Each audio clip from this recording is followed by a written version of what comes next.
दोस्तों, वंदे मातरम।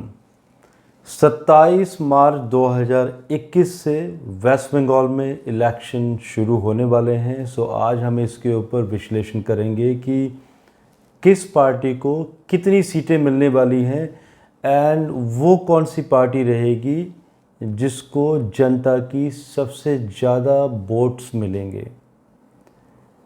इससे पहले कि मैं विश्लेषण शुरू करूं, मैं कुछ बताना चाहता हूं कि जो वेस्ट बंगाल की कुंडली कहती है, बीजेपी की कुंडली एवं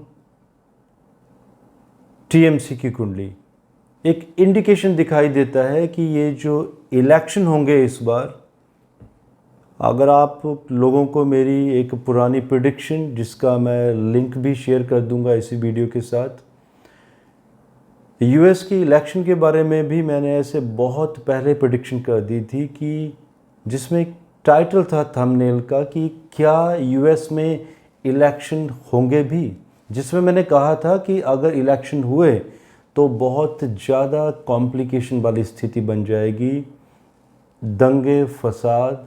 आप लोगों ने न्यूज़ में देखा भी होगा कि यूएस में इलेक्शन के दौरान क्या हुआ था। Similar kind of conditions West Bengal में दिखाई देती है। जैसे कि हमें मालूम है कि ये जो चुनाव है 8 चरणों में होने वाला है। लास्ट जो चरण है 8वां 29 अप्रैल है और 2 मई 2021 को रिजल्ट्स डिक्लेयर होने वाले हैं। तो इसमें क्या क्या हो सकता है, वेस्ट बंगाल की कुंडली यही बताती है कि वहाँ पर बहुत बड़े बड़े दंगे फसाद होंगे इलेक्शन के दौरान। ईवीएम मशीन्स का गबन भी होगा। इस तरह की भी घटनाएं आप ही लोगों के सामने आएंगी। मुझे भी मालूम है कि आर्मी बहुत बड़े पैमाने पे डिप्लॉय की गई है, बट दोस्तों फिर भी ये घटनाएं दोनों तरफ से, सत्ता पक्ष एवं विरोधी पक्ष दोनों तरफ से, इस तरह की घटनाएं एवं कुछ लोगों का जान से हाथ गंवा देना, इस तरह के योग दिखाई देते हैं, क्योंकि अभी भी अंगारक योग चला हुआ है।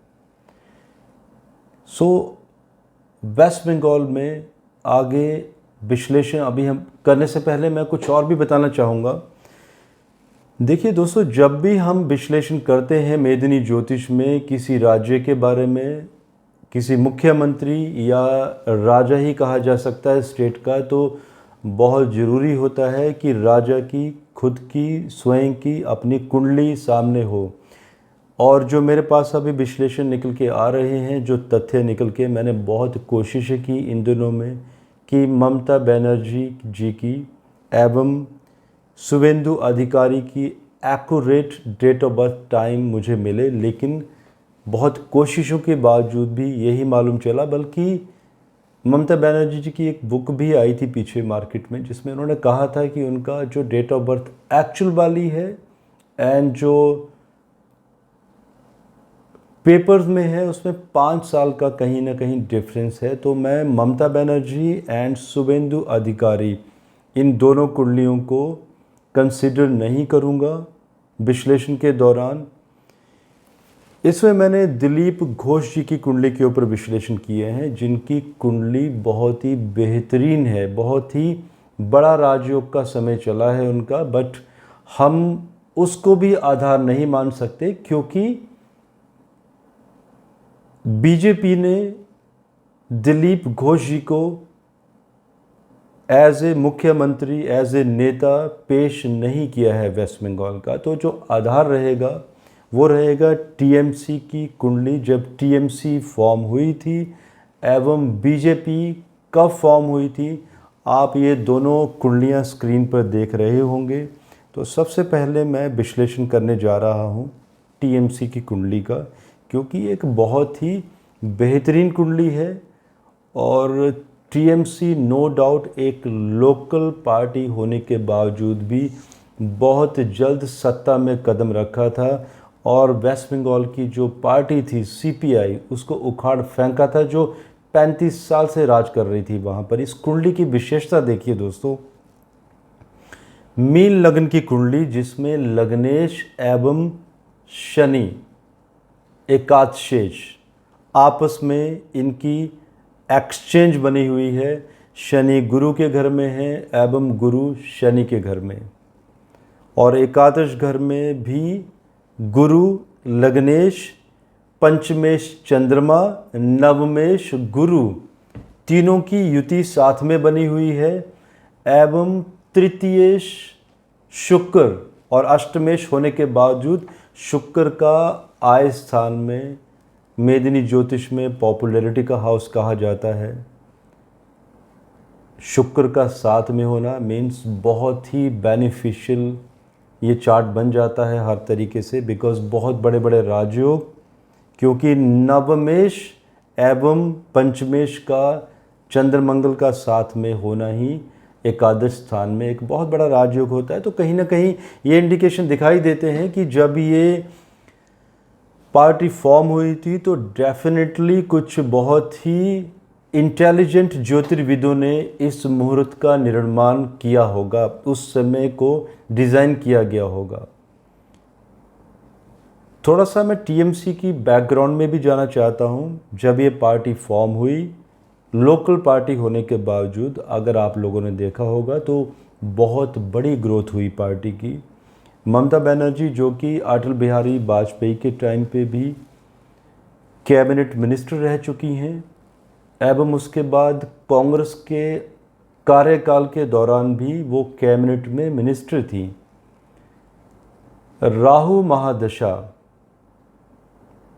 में गुरु का अंतर ये शुरू हुआ था अगस्त 2010 से जनवरी 2013 के मध्य। तो गुरु का जो अंतर था, लग्नेश गुरु का 11वें स्थान में पंचमेश एवं नवमेश के साथ जो युति बनी हुई थी, तो ये एक बहुत बड़ा राजयोग बना हुआ था, जिसकी वजह से ये पार्टी सत्ता में आई और 35 साल पुरानी पार्टी को उखाड़ फेंका। सो दोस्तों, एक बहुत बड़ा राजयोग बना हुआ है। गुरु, देवगुरु बृहस्पति जब जब भी इस कुंडली में ट्रांजिट करेंगे, अच्छी ट्रांजिट्स रहेंगी या अंतर प्रत्यंतर में प्रभावित करेंगे, तो इस पार्टी को बहुत बड़ा बेनिफिट देके जाएंगे। तो कह सकते हैं कि आने वाले समय में ये पार्टी बहुत बड़े स्तर पर आगे बड़े बड़े और भी काम करने वाली है। मीन्स ऐसी पार्टियां जब इस तरह से मुहूर्त में बनाई जाती हैं तो उनका आधार बहुत बड़ा होता है। हारना जीतना तो वो समय की बात है, वो तो चलता रहता है। दोस्तों, जब ये 2011 के इलेक्शन हुए थे वेस्ट बंगाल में, तब उन दिनों में जो ट्रांजिट चली हुई थी गुरु एवं शनि की, उन दिनों में शनि देव जी कन्या राशि में थे एवं गुरु मीन राशि में। सो लग्नेश एंड सप्तमेश एक ट्रांजिट एक्सिस बना हुआ था, 180 डिग्री में थे गुरु एवं शनि। अभी भी यही स्थिति चली हुई है, गुरु एवं शनि साथ में हैं। तो ये भी एक बेस है एनालिसिस करने का, तो कि उस समय 2011 में जो बेनिफिट दिया था गुरु और शनि की ट्रांजिट ने, तो क्या वो बेनिफिट्स अभी भी मिलेंगे 10 साल के बाद? अब इसके ऊपर ट्रांजिट पे हम आएंगे। षष्ठेश सूर्य, छठा घर भी देखना बहुत ज़रूरी है। छठा घर शत्रुओं का होता है। षष्ठेश सूर्य इस समय चल रहे हैं ट्रांजिट में मेष राशि में, और 13-14 अप्रैल से स्टार्ट हो चुके हैं और मई 14 तक चलेंगे। तो ये क्या इंडिकेशन होता है कि सूर्य का कुटुंब भाव में चले जाना। आप लोगों ने देखा होगा कि टीएमसी से बहुत सारे लोग छोड़ चुके हैं इस पार्टी को, बीजेपी में मर्ज होते जा रहे हैं। पार्टी कहीं ना कहीं, कुटुंब मीन्स पार्टी से जुड़े हुए लोग टूटते जा रहे हैं, जुड़ते जा रहे हैं। So it is a indication कि इलेक्शन के दौरान भी कुछ ऐसा ही होता हुआ नज़र आ रहा है कि कोई इनके लीडर्स जिनको टिकट मिल चुका होगा वो इलेक्शन लड़ने के लिए तैयार होंगे। इलेक्शन के दौरान वो अचानक क्विट कर देंगे कि अगर वो जीतते हैं या हारते हैं जो भी है, अगर वो जीत भी जाते हैं तो भी वो उस सीट पे अपना आधार क्षेत्र अपना ख़त्म करेंगे। और ऐसा ही एक मुझे याद है 2019 में भी ऐसे ही इलेक्शन हुए थे। नोएडा में कांग्रेस के सांसद के पद पर जो उम्मीदवार खड़े हुए थे उन्होंने भी क्विट कर दिया था अचानक। सो इस तरह की कुछ घटनाएं आप लोगों के सामने भी नज़र आएंगी। और अगर मैं इस कुंडली की अगर अभी महादशा अंतरदशा देखूं तो दोस्तों इट्स ऑसम, बहुत ही बेहतरीन समय चला हुआ है। राहु महादशा में इस समय में शुक्र का अंतर जो कि जुलाई 2019 से जुलाई 2022 तक चला हुआ है, एवं जिस समय इलेक्शन होंगे उन दिनों में गुरु का प्रत्यंतर चला हुआ है। और ये वही गुरु है जिसने 2011 में बहुत बड़ी सफलता दी थी। तो क्या ये गुरु अभी भी सफलता देगा?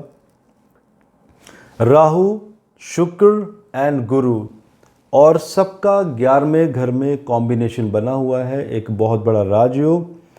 शुक्र यहाँ पे धनदायक हैं, इनकम दिखा रहे हैं, बेनिफिट्स दिखा रहे हैं।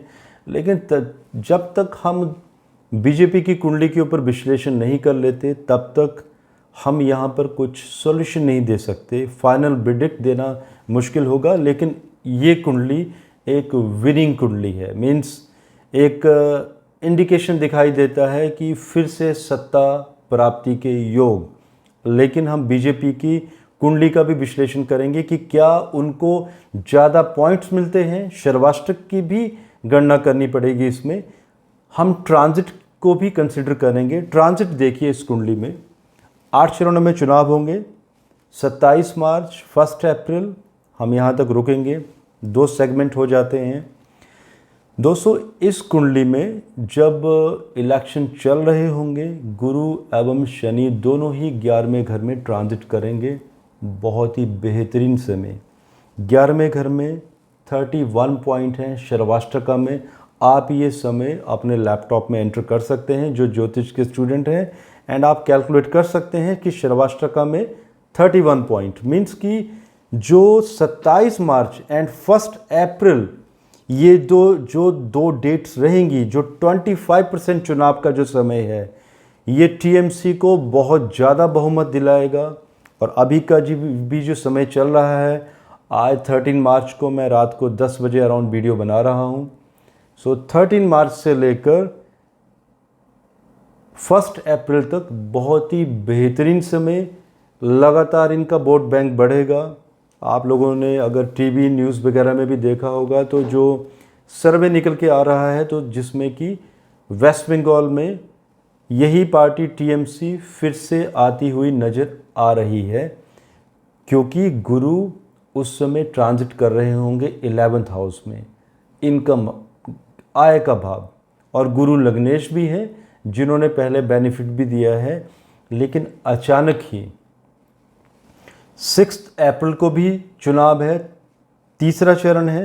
6 अप्रैल को सुबह 12:23 पर गुरु ट्रांजिट करेंगे कुंभ राशि में। तो जो आने वाले जो 6 चरण रहेंगे, गुरु 12th हाउस में, 12वां घर मीन्स व्यय हो गया यहाँ पर, और व्यय स्थान में गुरु का चले जाना, लग्नेश का खुद भी लग्नेश का 12th हाउस में चले जाना, और 12वें घर में जो पॉइंट दिखाई दे रहे हैं वो हैं 20 पॉइंट्स इन शर्वाष्टका। सो इट्स ए इंडिकेशन कि आगे के जो 6 चरण हैं इसमें कहीं ना कहीं पार्टी की पॉपुलैरिटी गिरेगी, पार्टी को परेशानियां बढ़ेंगी, पार्टी के अचानक लोग टूटेंगे। जो मैंने कहा भी, प्रेडिक्शन भी दी मैंने अभी कि अचानक ही कुछ लोग क्विट कर सकते हैं सीट्स मिलने के बावजूद भी। अब हम बीजेपी की कुंडली पर आते हैं कि बीजेपी की कुंडली क्या कहती है ड्यूरिंग द इलेक्शन। दोस्तों बीजेपी की कुंडली का आधार मैंने इसलिए लिया है क्योंकि जैसे मैंने कहा कि मुझे कोई भी एक वैलिड हॉरोस्कोप नहीं मिल पा रहा है वेस्ट बंगाल का, इसलिए देरी भी हुई है मेरी तरफ से प्रेडिक्शंस देने में। बीजेपी की कुंडली में पहले तो हमें ईस्ट की राशियां देखनी पड़ेंगी, लगन, ईस्ट हुआ, पंचम एवं नवम घर को भी ईस्ट से देखा जाएगा क्योंकि वेस्ट बंगाल ईस्ट दिशा में है। तो ये जो राशियां हैं बहुत ही प्रोमिनेंट हैं इस समय ज्योतिषीय गणना अगर करते हैं, क्योंकि लग्नेश बुध नवम में केतु के साथ, और बुध जो है वो गुरु के नक्षत्र में है। So it's a clear indication कि राशियां बहुत ही प्रोमिनेंट हैं और ईस्ट में कुछ लाभ होता हुआ दिखाई दे रहा है पार्टी को। अब हम पार्टी की चंद्र कुंडली पर चले जाते हैं, दशा पर चले जाते हैं। महादशा चल रही है इस समय चंद्रमा की, एवं चंद्रमा में जो अंतर चला हुआ है वो चला हुआ है 19 मार्च से शुरू होगा गुरु का अंतर। एवं गुरु कहाँ पर है इस कुंडली में? गुरु हैं सप्तमेश एवं दशमेश, मारक है इस कुंडली में, लेकिन गुरु चले गए हैं तृतीय पराक्रम भाव में। एंड यस, इस कुंडली में भी राजयोगों की भरमार है।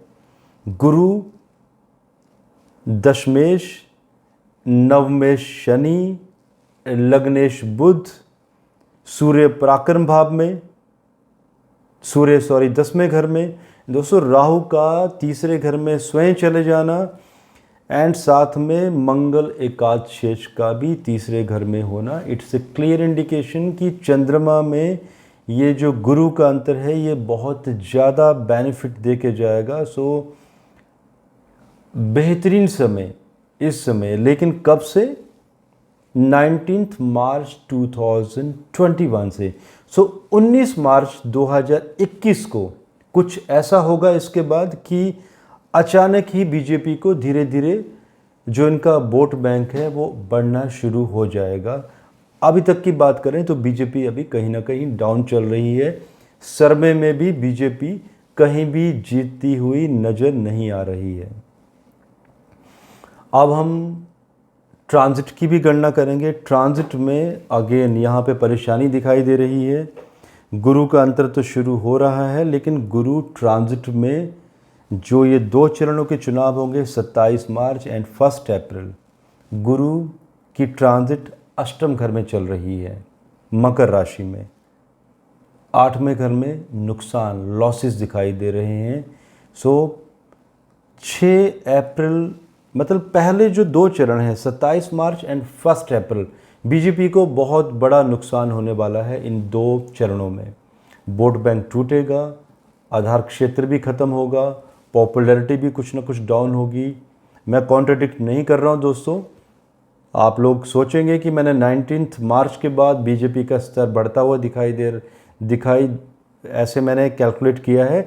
मेरे कहने का तात्पर्य ये है कि जो पहले 2 चरण हैं उसमें बीजेपी को लाभ मिलता हुआ नहीं दिखाई दे रहा है, लेकिन जैसे ही 6 अप्रैल को रात को 12:23 पर गुरु कुंभ राशि में जाएंगे, और यहाँ पर गुरु की ही दशा चली हुई है, गुरु पराक्रम भाव में बैठे हैं, एंड नवम घर के ऊपर भी दृष्टि है, भाग्यस्थान के ऊपर, एंड गुरु स्वयं कुंभ राशि में चले जाएंगे। सो ये बहुत बड़ा इंडिकेशन है कि जैसे ही भाग्य भाव में चले जाएंगे तो आगे के जो 6 चरण हैं उसमें बीजेपी को बहुत बड़ा लाभ होता हुआ भी दिखाई दे रहा है। और अगर हम श्रवाष्टका की भी बात करें तो पहले 2 चरणों में भी गुरु अगर अष्टम में रहेंगे तो 8वें घर में श्रवाष्टका में 31 पॉइंट हैं, एवं जब नवम में गुरु चले जाएंगे तो वहाँ पर 21 पॉइंट्स श्रवाष्टका में मिले हुए हैं। अब बुध की भी गणना करेंगे क्योंकि बुध लग्नेश है। बुध 16 अप्रैल को चले जाएंगे मेष राशि में, तो 16 अप्रैल तक हम कह सकते हैं कि 3 चरणों का चुनाव हो चुका होगा। चौथा चरण आएगा 17 अप्रैल को, एंड 16 अप्रैल को मेष राशि में बुध का चले जाना। इस लगन कुंडली में बुध 11वें घर में, इनकम के हाउस में, पॉपुलैरिटी के हाउस में, लग्नेश का इनकम हाउस में चले जाना इट इंडिकेट्स कि बहुत बड़ा लाभ, सत्ता पक्ष में लाभ, पॉपुलैरिटी का बढ़ना, सो कहीं ना कहीं 16 अप्रैल से लेकर 1 मई तक ये जो समय है, बुध जो हैं एकादश भाव में रहेंगे, तो बहुत बड़ा बेनिफिट दिखाई दे रहा है लग्नेश के द्वारा। और आई थिंक लास्ट इलेक्शन भी 29 अप्रैल को ही है, 8वां चरण। उसके बाद 2 मई को रिजल्ट्स डिक्लेयर होंगे। तो दोस्तों ये हमारी कैलकुलेशन है, गणना है। और अब मैं आप लोगों को सीट्स भी बताऊंगा कि किस पार्टी को, जो मैंने, देखिए गणना बहुत डिटेल में हुई है। ये एक शॉर्टकट वे था उन लोगों के लिए भी जो ज्योतिष सीख रहे हैं या लर्न करना चाहते हैं कि किस तरह से गणना की जाती है। दोस्तों ज्योतिष साइंस कभी भी गलत नहीं है, और जब भी हम मेदिनी ज्योतिष में इस तरह की कैलकुलेशन करते हैं तो कोई बड़ी बात नहीं है कि ज्योतिषियों से गलतियां होती हैं, लेकिन एस्ट्रोलॉजी कभी भी गलत नहीं होती। लेकिन इसका मतलब ये नहीं होता है कि किसी ज्योतिषी की अगर गणना गलत हो जाती है, क्योंकि जिस तरह का ये इलेक्शन है बहुत पेचीदा इलेक्शन है। क्योंकि इस इलेक्शन में देश काल पात्र ये भी अप्लाई होंगे। मैं बताऊंगा किस तरह से अप्लाई होंगे ये भी। तो अगर किसी ज्योतिषियों की अगर गणना फेल हो जाती है ऐसी कुंडलियों के ऊपर विवेचना करने में, तो दोस्तों ऐसे ज्योतिषियों की काबिलियत कम नहीं हो जाती। अगेन ज्योतिष गलत नहीं है, ज्योतिषियों की जो गणना है उसमें कमी हो सकती है। आप लोग, बहुत सारे ऐसे क्वेश्चंस भी आते हैं कि प्रेडिक्शंस गलत क्यों हो जाती है जब साइंस एक है। मेरा भी आप लोगों से क्वेश्चन है कि आप हर एक टेक्नोलॉजी में देखिए, हर एक टेक्नोलॉजी में थ्योरी प्रैक्टिकल सेम ही करवाए जाते हैं कॉलेजेस में। तो क्या हर एक इंसान कोई इन्वेंशन कर पाता है? हर एक इंसान का डीकोड करने का और रिसर्च करने का तरीका अपना रहता है, फंडामेंटल्स वही रहते हैं। सो ये मेरा आंसर है आप लोगों के लिए कि एस्ट्रोलॉजी सेम रहेगी, डीकोड करने के वे सबके अलग अलग रहेंगे। देश काल पात्र में दोस्तों इसलिए कहना चाहता हूँ, मैंने बहुत पहले एक वीडियो दिया था सौरभ गांगुली जी के बारे में, और मैंने दावा किया था कि अगर बीजेपी उनको सत्ता में ले आती है एज ए लीडर तो डबल सेंचुरी बिल्कुल लगेगी। लेकिन अभी सौरभ गांगुली जी का कहीं नाम नहीं दिखाई दे रहा है, और हमारे पास कोई नेता भी नहीं है कि हम एक प्रॉपर तरीके से एक डिक्लेरेशन जो होती है। सो देश काल पात्र का जो अभी आधार है, इस समय अगर बीजेपी की स्थिति देखें तो सेंटर में एक बहुत ही कमज़ोर स्थिति बनी हुई है। आंदोलनकारी जो कि किसानों का नाम लेकर देश को बर्बाद कर रहे हैं, बीजेपी सेंटर में है। पार्टी ने बिल्कुल भी सख्त कदम नहीं उठाया इन लोगों के लिए, इन देशद्रोहियों के लिए। पेट्रोल डीजल के दाम बढ़ते जा रहे हैं। आज ही मालूम चला है कि अब ये सब के सब लोग वेस्ट बंगाल में जाकर भी धरना देने वाले हैं, आंदोलन करने वाले हैं। तो कहीं ना कहीं एक इंडिकेशन भी जाता है लोगों के दिमाग में कि सेंट्रल गवर्नमेंट खुद को सिक्योर नहीं कर पा रही है। टोल बंद हो चुके हैं, टोल से खर्चा आना बंद हो चुका है, मिलियंस ऑफ डॉलर का नुकसान हो रहा है, लोग बेरोजगार होते जा रहे हैं क्योंकि दिल्ली एनसीआर में स्थिति सही नहीं है, लोगों के पास रास्ता नहीं है, हाईवेज बंद हो चुके हैं। तो क्या बीजेपी जस्टिस कर पाएगी? जब सेंटर में संभाल नहीं पा रही है तो क्या वो स्टेट में, वेस्ट बंगाल में, क्योंकि ध्रुवीकरण भी बहुत ज़्यादा हो रहा है, तो क्या सत्ता स्ट्रॉन्ग तरीके से संभाल पाएगी? तो ये भी क्वेश्चंस आते हैं। तो ये विश्लेषण भी हमें साथ में करने पड़ते हैं जब भी हम कोई मेदिनी ज्योतिष में गणना करते हैं। और ये जो आधार, ये जो टोटल मैंने आधार बनाए हैं, इनके ऊपर बीजेपी को जो सीट्स मिलती हुई मुझे नज़र आ रही हैं वो है 155। फिर भी विनिंग सिचुएशन दिखाई देती है। And one more thing, BJP एक लार्जेस्ट पार्टी उभर कर निकलेगी वेस्ट बंगाल में, मेरी कैलकुलेशन के हिसाब से, कि जनता का सबसे ज़्यादा वोट बीजेपी को मिलेगा इस बार। 112 सीट्स दिखाई देती हैं मुझे, 112 सीट्स फॉर टीएमसी। पहले से टीएमसी का स्तर टूटेगा, लेकिन इतना फिर भी नहीं टूट रहा है। तो टोटल मिला के ये जो सीट्स का टोटल मेरे पास आ रहा है 267, 294 की गणना है जो असेंबली सीट्स हैं टोटल वेस्ट बंगाल में। तो बाकी जो सीट रहेंगी अराउंड 27 सीट वो अन्य के खाते में जाएंगी। अब आप लोगों के क्वेश्चंस ये भी होंगे कि अगर ये प्रेडिक्शंस फेल हो जाती हैं तो दोस्तों मैंने डिटेल विश्लेषण किए हैं, एंड जब ये मैंने विश्लेषण किए थे तो मेरे गुरुजी जो कैप्टन है आर्मी में, रिटायर्ड कैप्टन, उनके साथ भी मैंने विवेचना की थी। बहुत पहले मैंने आप लोगों को बताया था उनके बारे में, उनसे भी मेरी मंत्रणा हुई थी। तो जो मेरी कैलकुलेशन थी, हमारा वो एक हिंदी में डायलॉग है, 19-20 का फ़र्क था हमारी कैलकुलेशन में, सीट्स में 5 या 6 सीट्स ऊपर नीचे। सो कहीं ना कहीं क्वेश्चन आता है अगर ऐसा नहीं होता है तो भी दोस्तों इट इज़ ए इंडिकेशन कि बीजेपी फिर भी लार्जेस्ट पार्टी बनकर निकलेगी बाद में भी। अगर किसी पार्टी को भी पूर्ण बहुमत नहीं मिलता है तो भी किसी न किसी तरीके से या तो बाहर से उसको समर्थन किया जाएगा, तो भी बीजेपी की सरकार बनती हुई नज़र आ रही है। अब फिर से क्वेश्चन आता है कि अगर ऐसा भी नहीं हुआ तो सो दोस्तों इसका आंसर ये है, नियति ने, प्रकृति ने एक तय किया हुआ है जो भारत की कुंडली भी है कि ईस्ट दिशा में कोई बहुत बड़ा सत्ता परिवर्तन होगा किसी अच्छे कार्यों के लिए। अगर ये नहीं हुआ तो ये कहने में मैं संकोच नहीं करूंगा कि वेस्ट बंगाल का जो भविष्य है बहुत ख़राब रहेगा। आने वाले 5 साल वेस्ट बंगाल में जो सिचुएशन बनेगी, वेस्ट बंगाल नो डाउट एक फिर से एक नया कश्मीर बनता हुआ नज़र आएगा। So this is my say about this third point. तो दोस्तों बहुत कुछ आज हमने डिस्कस किया है। आप लोगों के कोई क्वेश्चंस होंगे, आप लोग पूछ सकते हो। इसी के साथ मुझे इजाज़त दीजिए। भारत माता की जय।